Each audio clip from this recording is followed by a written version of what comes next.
Daerah Istimewa Yogyakarta merupakan salah satu provinsi di Indonesia yang memiliki aneka destinasi wisata, mulai dari wisata alam, wisata sejarah, hingga wisata yang menyuguhkan budaya dan kesenian yang khas. Salah satu magnet yang menarik para pelancong untuk datang ke wilayah ini adalah industri kerajinan peraknya loh. Pusat industri ini berada di daerah Kota Gede, Kota Yogyakarta.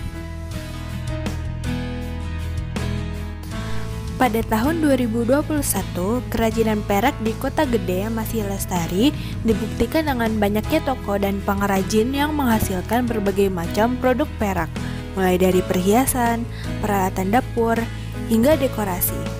Dari segi pembuatan, kerajinan perak Kota Gede masih mempertahankan cara pembuatan yang handmade sehingga menjadi ciri khas produk ini. Kira-kira bagaimana proses pembuatan kerajinan perak hingga siap dipasarkan? Yuk gali informasinya melalui kacamata sains di sini.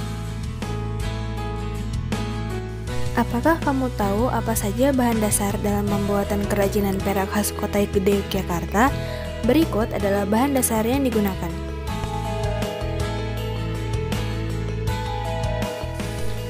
Yang pertama adalah perak acir, yaitu perak murni dengan kadar 99,9% berbentuk butiran-butiran.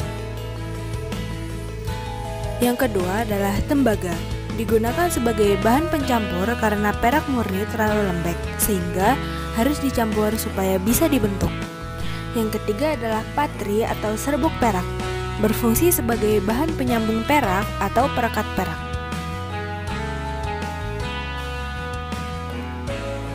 Yang keempat adalah tawas, digunakan untuk merebus dan membersihkan kerajinan perak yang telah berbentuk. Yang kelima, buah lerak, digunakan untuk mencuci dan membersihkan kerajinan perak.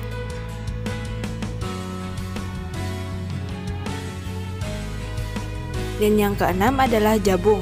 Bahan ini terbuat dari serbuk batu bata, getah damar, dan minyak kelapa. Berfungsi sebagai penahan atau bantalan kerajinan perak supaya tidak rusak waktu tahap pengukiran.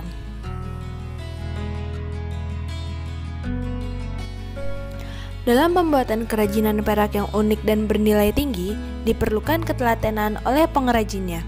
Proses apa yang diperlukan hingga menjadi sebuah kerajinan perak? Cari tahu bersama yuk! Pertama-tama, menimbang bahan baku perak dan alloy atau tembaga sebagai campuran. Tujuannya agar bisa menghasilkan perak yang mudah dibentuk dan kokoh. Lalu, proses peleburan kedua bahan tersebut menggunakan prinsip campuran homogen. Setelah bahan sudah homogen, bahan dicetak pada singan hingga membeku. Kemudian, bahan tersebut dibentuk menjadi perak lempeng menggunakan prinsip gaya agar dapat merubah wujud benda, yaitu dengan cara ditempa. Dari lempeng perak itu, dibentuklah kawat tali perak dengan adanya konsep tekanan pada zat padat.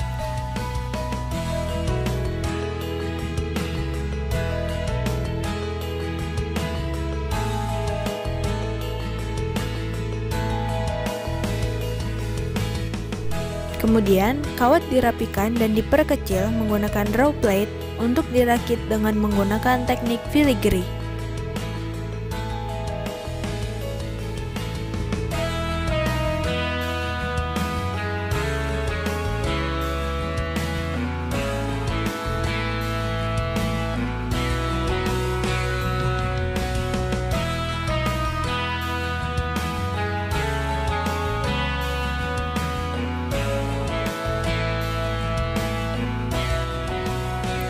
Selanjutnya, penaburan serbuk perak di atas hasil kerajinan sebagai perekat antar kawat dan direkatkan dengan pematrian. Setelah itu, proses pembersihan. Pertama-tama, perak dicelup pada air biasa, dipanaskan kembali dengan dipatri. Kemudian, hasilnya direbus dengan air tawas selama 15 menit secara 3 kali pengulangan, menggunakan prinsip perpindahan panas secara konveksi. Lalu, melakukan pembersihan menggunakan biji lerak untuk penguatan warna secara alami. dan yang terakhir dikeringkan. Di akhir ini, terdapat konsep perpindahan kalor secara konduksi. Tara, jadilah sebuah kerajinan perak yang indah.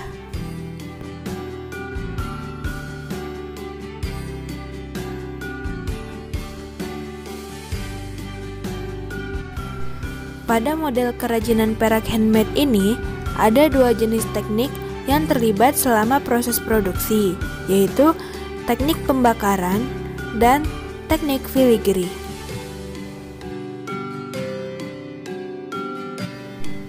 Kerajinan perak dengan teknik bakar membutuhkan tenaga dan agak berbahaya, misalnya dengan pinset yang detail, dengan solder atau api untuk membakarnya, atau dengan palu untuk menempanya.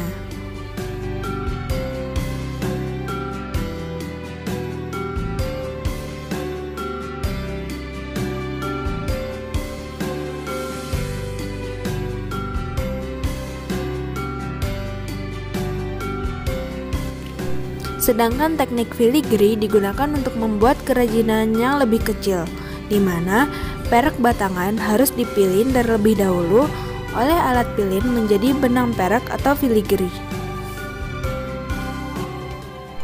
Salah satu proses yang ada di industri perak adalah penyepuhan logam atau electroplating, di mana proses ini menghasilkan limbah cair yang mengandung logam berat, tembaga Cu, dan perak atau Ag.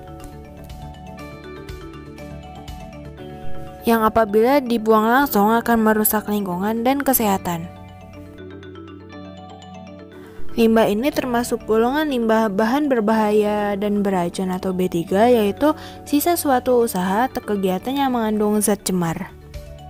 Nah, salah satu strategi pengelolaan dan pengolahan limbah perak yang bisa kita lakukan yaitu pembuatan instalasi pengolahan air limbah IPAL khusus limbah perak, proses fitoremediasi logam berat Cu dengan penanaman eceng gondok,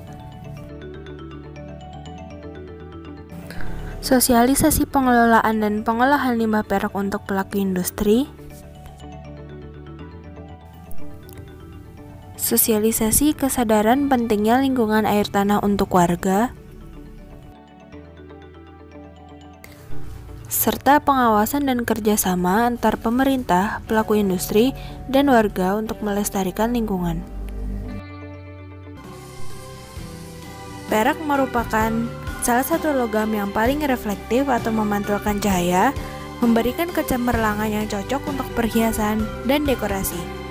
Produk kerajinan perak Kota Gede termasyhur karena masih mempertahankan proses pembuatan yang handmade.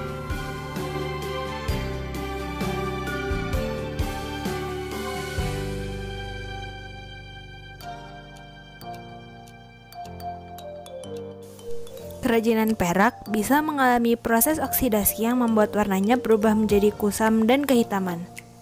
Hal ini bukan berarti kerajinan perak tersebut palsu, melainkan disebabkan oleh oksidasi yang terjadi antara perak atau Ag dan bahan lain. Oksidasi ini menyebabkan terbentuknya lapisan noda pada kerajinan perak. Seperti apa sih oksidasi itu? Ayo kita selidiki. Oksidasi pada kehidupan sehari-hari. Pernahkah kamu mengamati benda-benda logam di sekitarmu, misalnya pagar rumah yang terbuat dari besi, kaleng, paku, dan lain-lain? Apakah semua logam tampak mengkilat dan licin? Apakah kamu menemukan beberapa logam yang tidak terlihat mengkilap?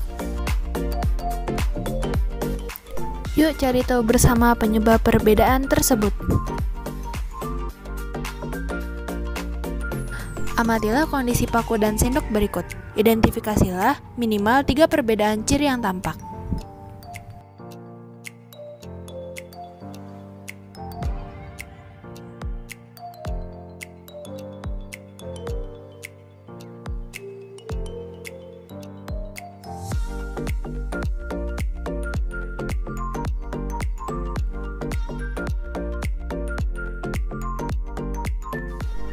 Berdasarkan pengamatan, jelaskan mengapa paku dan sendok memiliki ciri-ciri yang berbeda.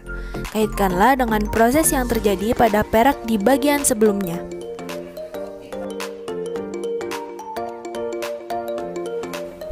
Selamat mengerjakan.